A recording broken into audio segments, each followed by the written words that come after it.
Welcome to King Silk Art. This is truly some of the most spectacular art that man has to offer.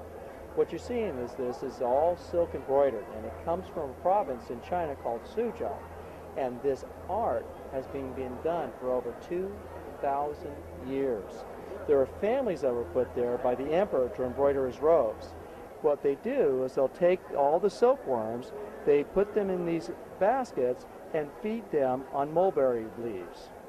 Once the silkworms have matured, they spin into a cocoon. And here's an example of a cocoon stage. The cocoon itself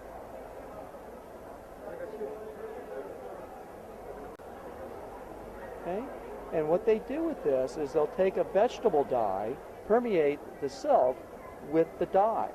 So what you're looking at is an organic to an organic. So the dye becomes a permanent fixture in the silk thread, and so it will never lose its color.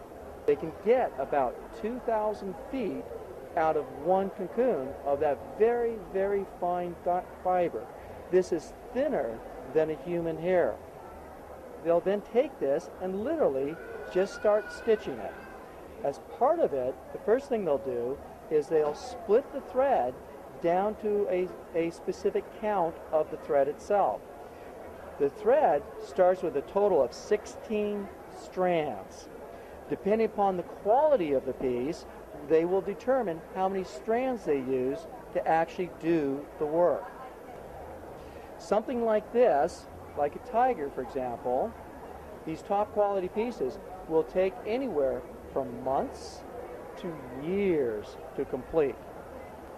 So if we look, for example, at the back of one piece, and here you can actually see that how lovely it actually is.